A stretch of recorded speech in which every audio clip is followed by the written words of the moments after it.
Oh, just the right amount of creamer. If you know, you know.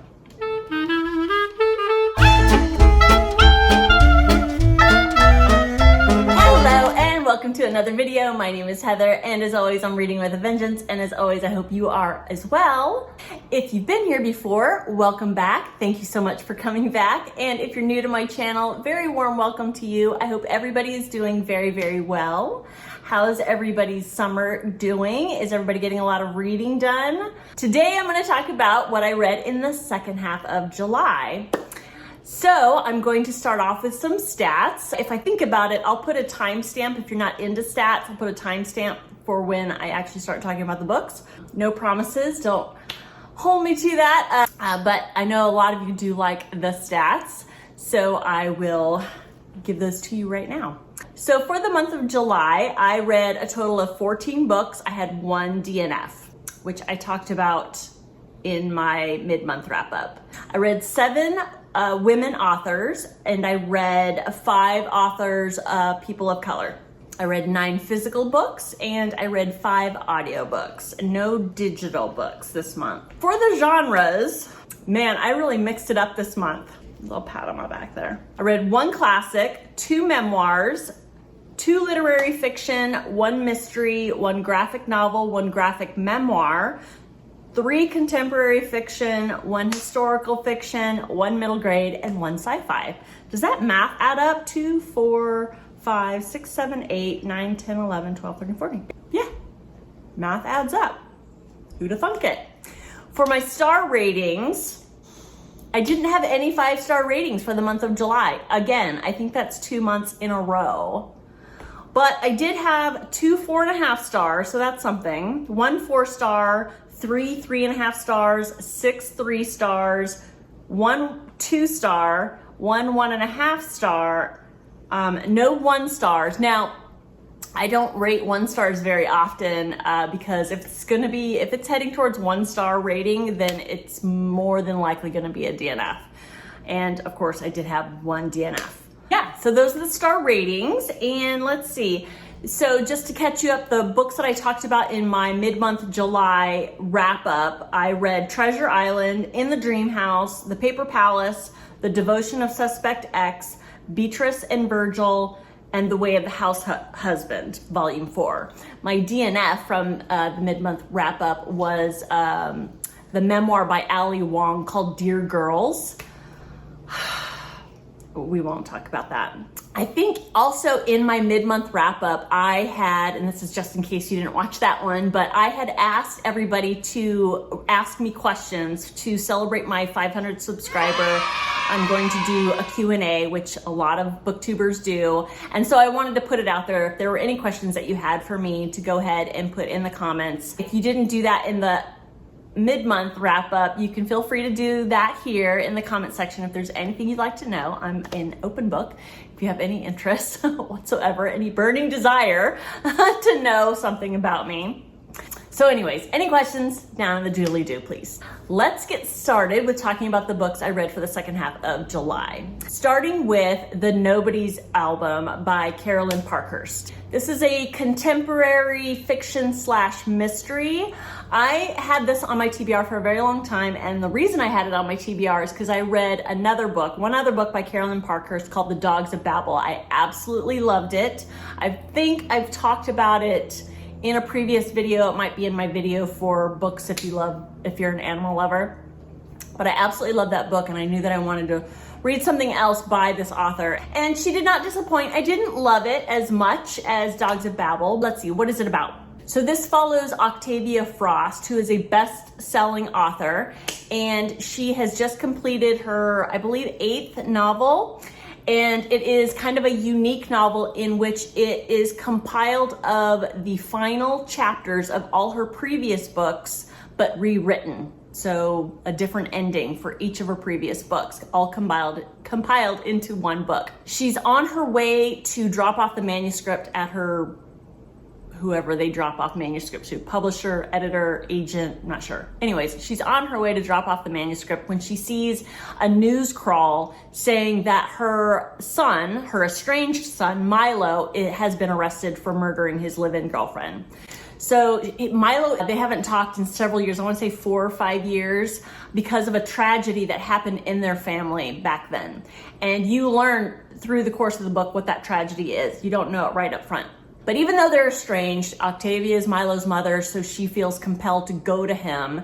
And he accepts her in, not right away, but he accepts her in, and she is trying to help him through this. And she kind of turns into amateur detective to try to figure out what's going on, why he's being accused. Octavia is wondering, did I turn my son into a murderer? And no, there's no way that my son is a murderer. And you as a reader are going back and forth between those two thoughts as well.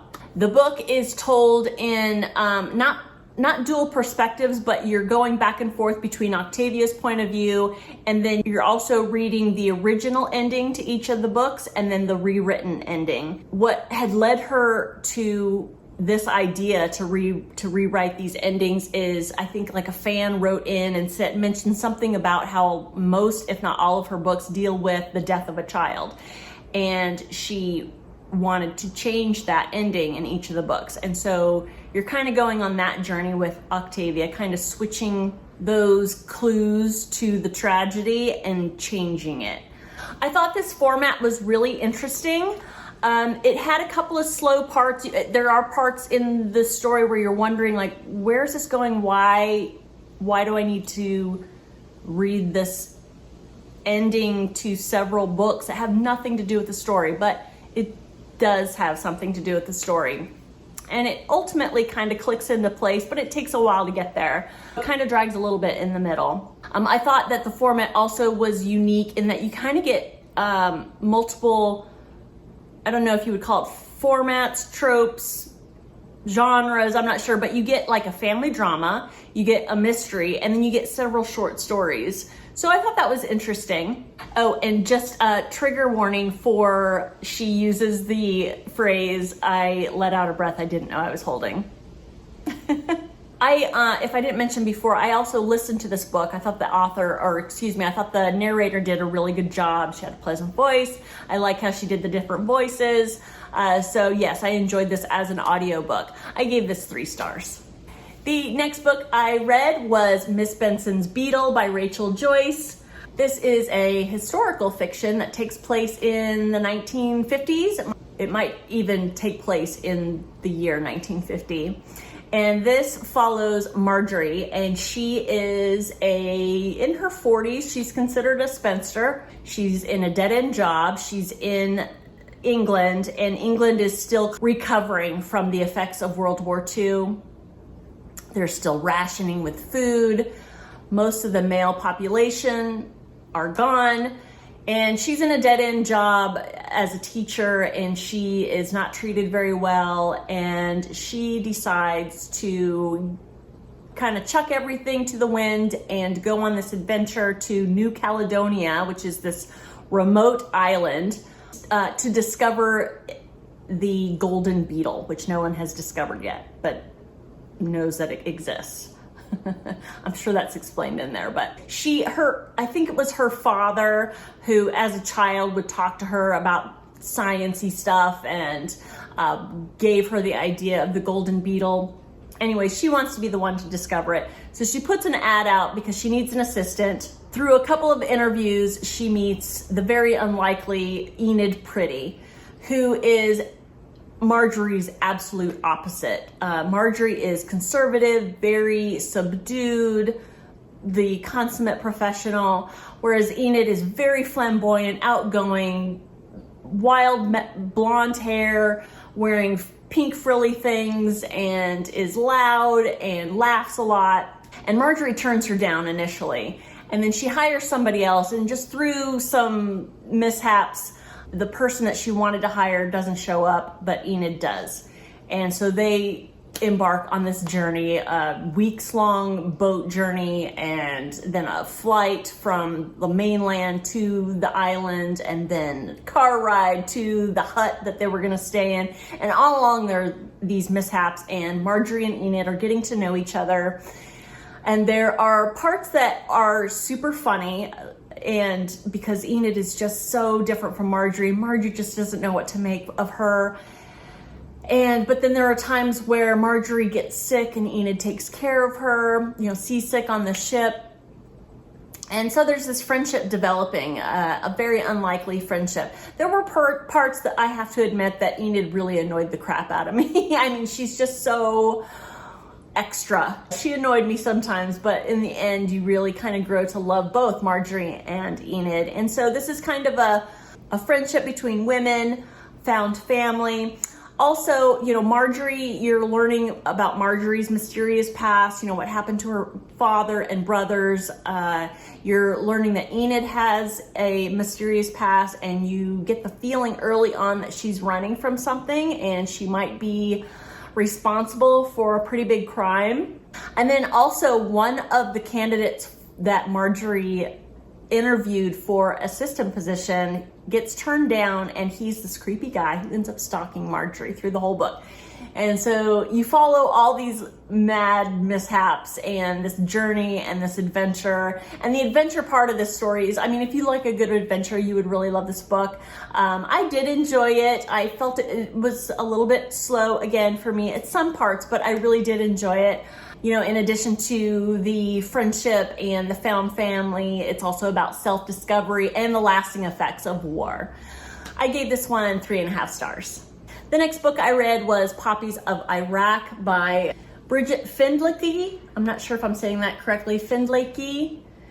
And her husband, Louis Trondheim, who co-wrote it, and he also did the illustrations. This is a graphic memoir, and it basically follows the author in her childhood in a middle-class family in Iraq. I found this an interesting memoir, not really what I was expecting. I expected, as far as memoirs go, to learn about family relationships, friendships, her own personal experiences growing up. And it was her personal experience, but it had more to do with cultural differences in Iraq, the education system, certainly a lot of politics, the history of Iraq and who came into rule in the country all the way up to Saddam Hussein and what happened to him and the country as a result of his reign. It also talked about her being an Orthodox Christian among Arabs and what that entails. I found that very interesting. While her father is Iraqi, her mother was French, but she never wanted to go back and live in France.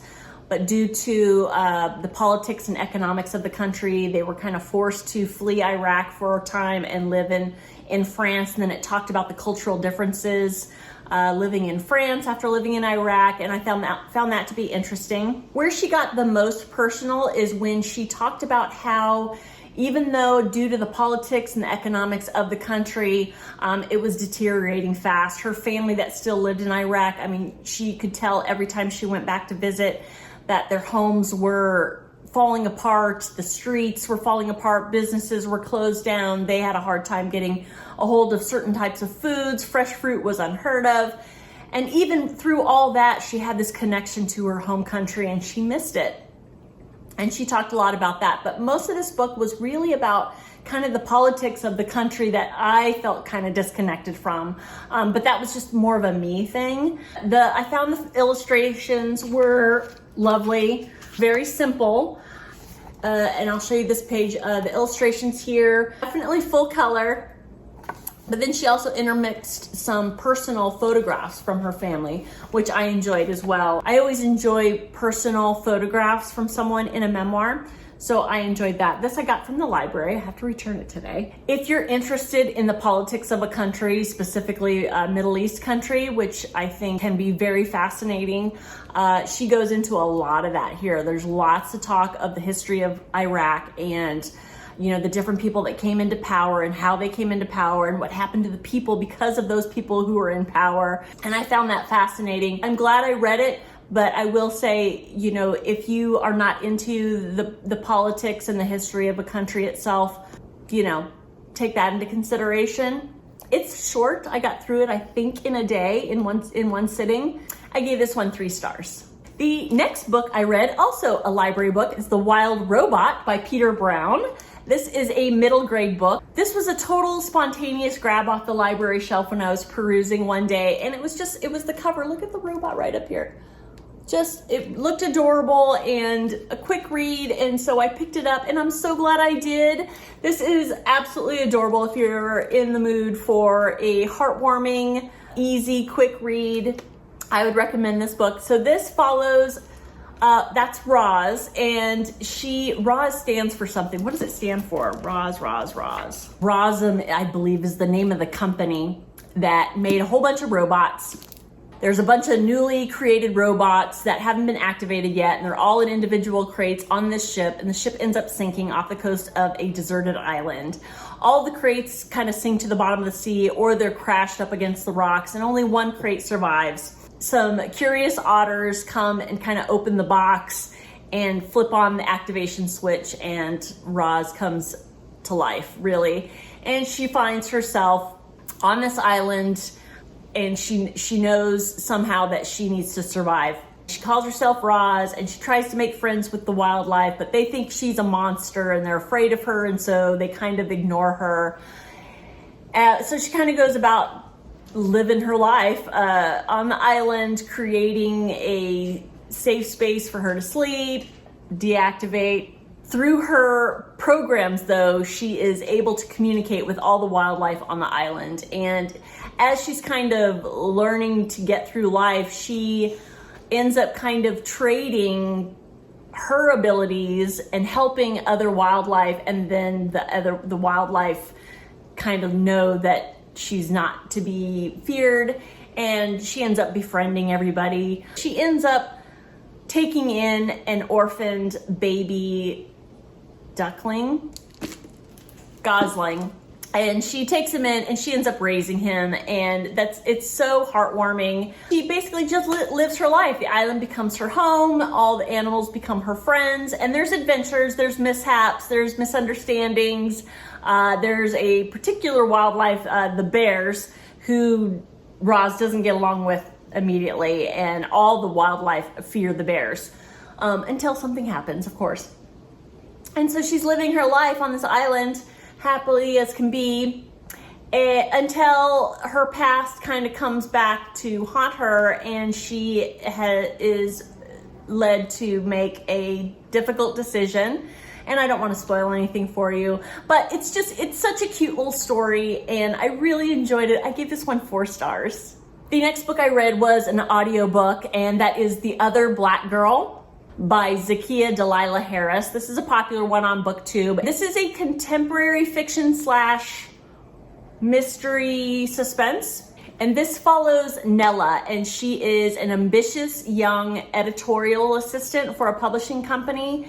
She is very ambitious. She ultimately wants to be an editor. She is also the only Black employee at this publishing house. And that's not just saying something for the company, but it's also, I mean, the publishing industry is predominantly white. And so it is a struggle for her to kind of climb the professional ladder. So she's the only Black employee at, I think Wagner is the name of the publishing house, until they hire Hazel May, another Black employee, and she also is hired as an editorial assistant. Now, at first, Nella and Hazel May kind of bond over their uniqueness in not only the company, but in the industry. And they become friendly until they don't, and until strange things start to happen. And Nella is feeling like everybody's kind of turning against her, and everybody is leaning towards favoring Hazel May. And it seems that Hazel May is kind of going against her, and it feels like everybody in the company is pitting the two against each other.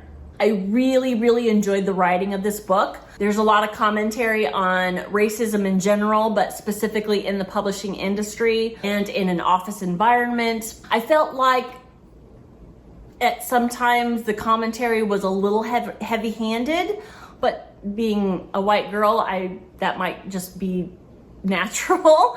I felt like it was an important topic. I felt like it was still handled in a very natural way, didn't feel forced. The writing style, like I said, I really, really enjoyed that. There were some funny moments. There was some dark, creepy moments.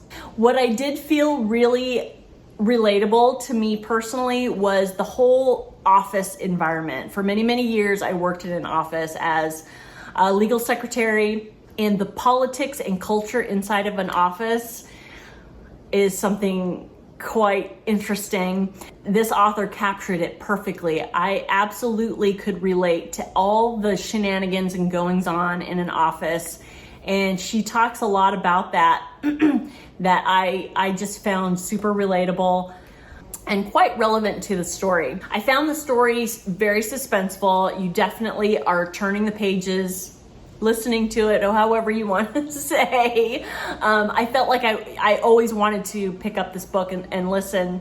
So that's the equivalent of a page turner, right? It's a play button pusher. I felt it very compelling. The suspense was definitely there. I really enjoyed that. I enjoyed Nella as a character. I enjoyed her conversations with her best friend about her goings on at work. But then the thing happens, the thing that of course I'm not gonna spoil for you, of what's really going on with Hazel May as a character, and that didn't work for me.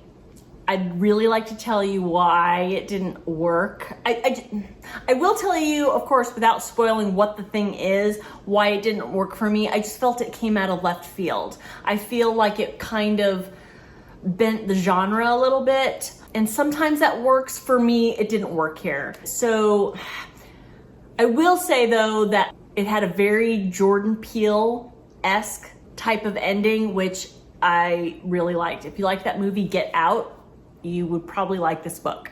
But the actual thing that made it that kind of ending, I don't know. It wasn't my favorite thing. I think I would have connected more with this book and really enjoyed it much more if they stuck with the whole political, I don't even know what you would call it, but just the competition between these two women in this office, in this company, in this field, this industry, and what they did about it, how they handled it. I think that would have worked more for me than the thing. And ultimately I enjoyed it. I gave it 3 stars.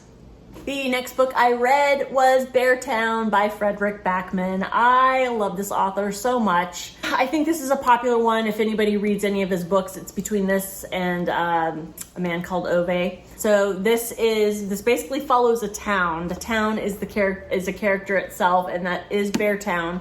And Beartown is a remote, small town in the middle of the forest, likely in Norway or Finland or Sweden, I think, where the author is from. At least that's where he lives. It's a hockey town. The identity of the town itself and everybody who lives there, most people who live there, hockey is huge. And there are 2 teams that it kind of centers around. There's the younger boys team, and then there's the junior team, and a lot of time the junior team is what the NHL will draft from. They are the junior team is a very good team, and everybody kind of idolizes everybody who plays for the junior team. And the junior team are mostly 16, 17-year-olds, and the captain of the team is Kevin. He is the star of the team, and he is likely to go on to play professionally. And then you follow Maya, who is a 15-year-old girl. She's the daughter of the general manager of the team. And there's this big party with everybody, the team and all the high school students after a big win. And something terrible happens at this party that you can kind of guess, but I won't spoil it for you. Once it comes out, it divides the town because everybody loves Kevin, everybody loves hockey, and if Kevin doesn't play because he is accused of doing this terrible thing, that's a big deal for the town. So that's the crux of the story. But the way that Fredrik Backman tells his stories, and this happened in Anxious People, usually I absolutely love it. You don't even know the bad thing that happens for a minimum of 100 pages. Maybe even closer to 200 pages. I want to say maybe 180 pages. The thing doesn't happen for a very long time, but you're learning about each of the characters, and Backman has such a great way of describing not only characters, but events that connect all these characters. It's just genius and enjoyable to read. The only thing I had a problem with is, and perhaps, I don't know if the back of the book ruined it for me, or just hearing other people talk about it, but you know something big and something bad happens in this book. So I'm waiting for it. So I kind of had this expectation for 180 pages into this book, so I got impatient with it, but I think that was my own fault.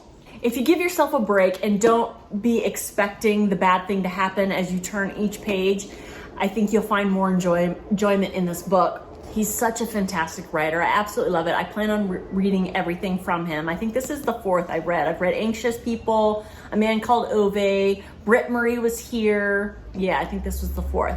My favorite character is Benji. Benji is also on the juniors team. He is Kevin's best friend. They've been friends since they were little boys, and they grew up in hockey together. Benji protects Kevin both on and off the ice. I just love Benji, and you will too when you read him. And it kind of follows his story too.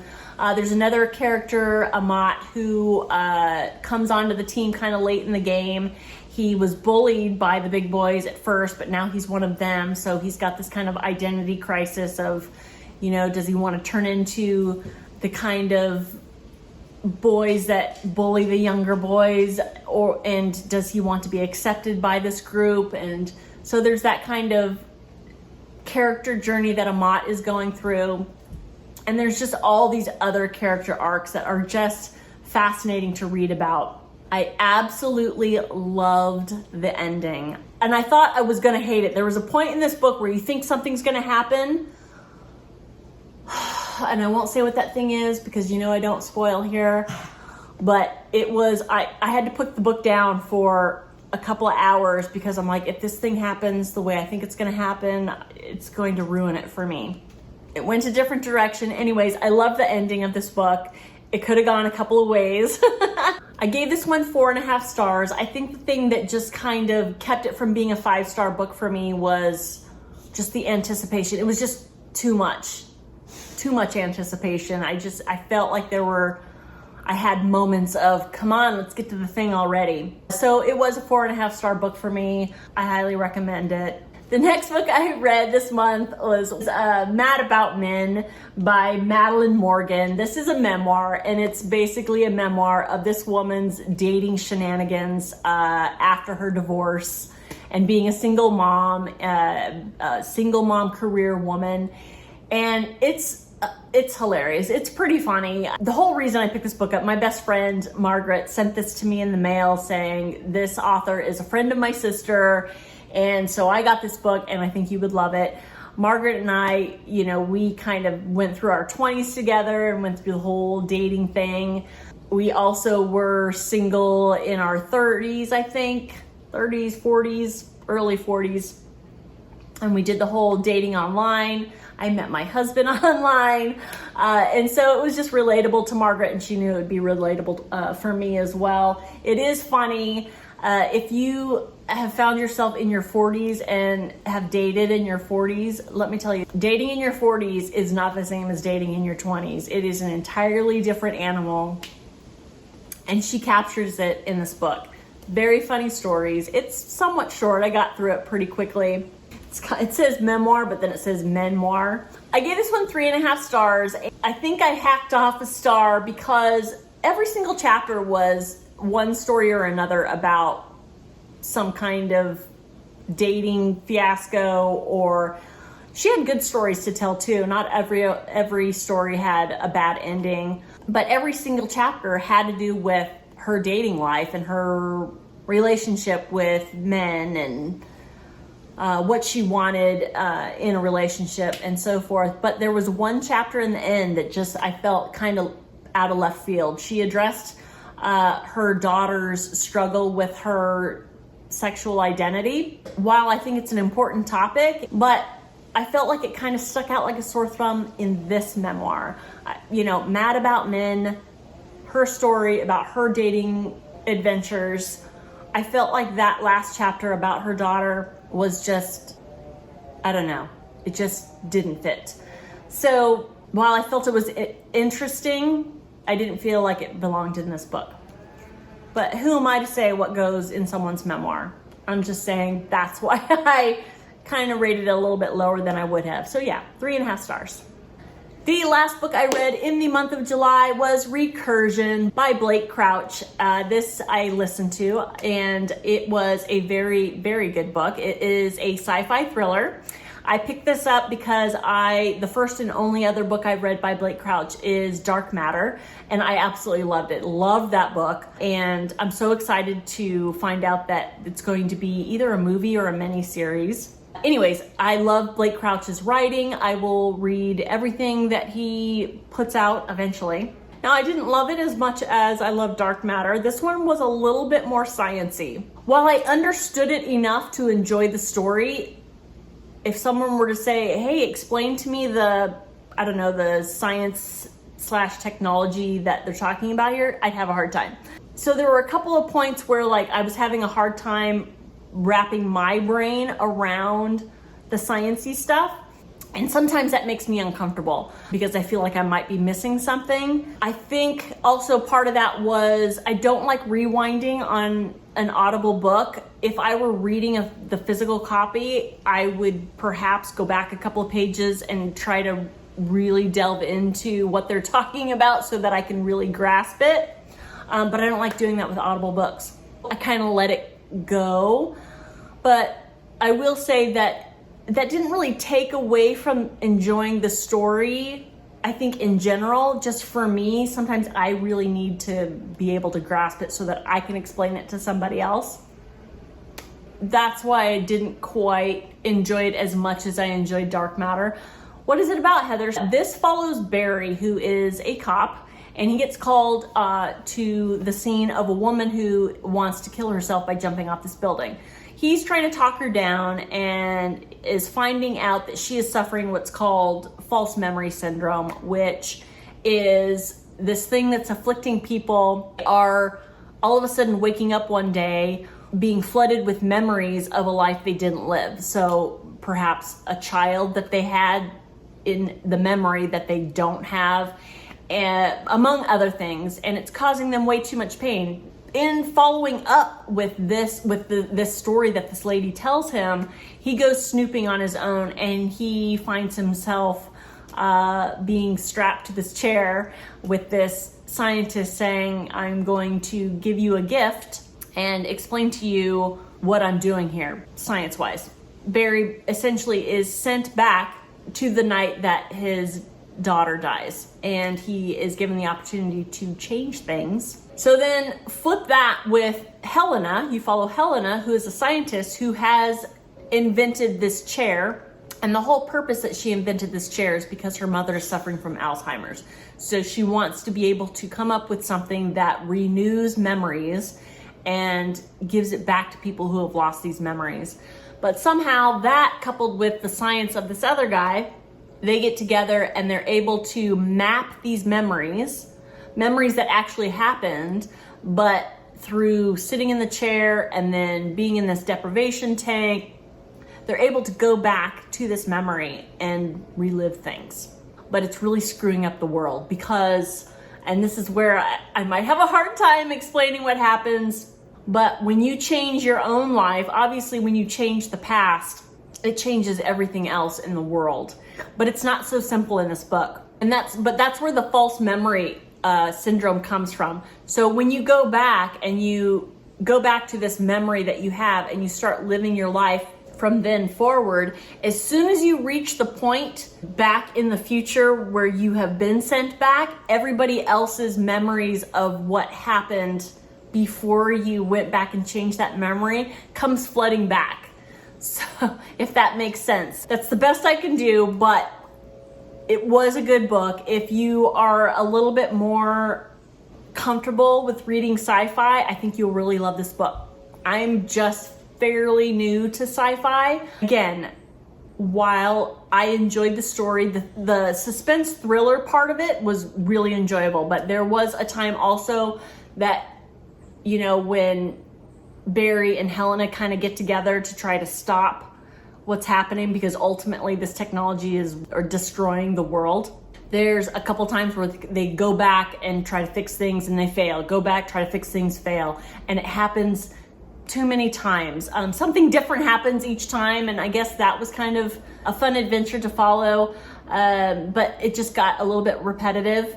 So between that and the sciencey being a little bit too sciencey at times, I gave this one 3.5 stars. I still really enjoyed it, and I will read more of Blake Crouch's stuff, but 3.5 stars for Recursion. So that's it. That is what I've read for the month of July. My favorite of the month, I didn't cover in this video, I covered in my mid-month wrap-up, and that is The Paper Palace. That has been my favorite. Really enjoyed that. Yay, Women's Prize for Fiction.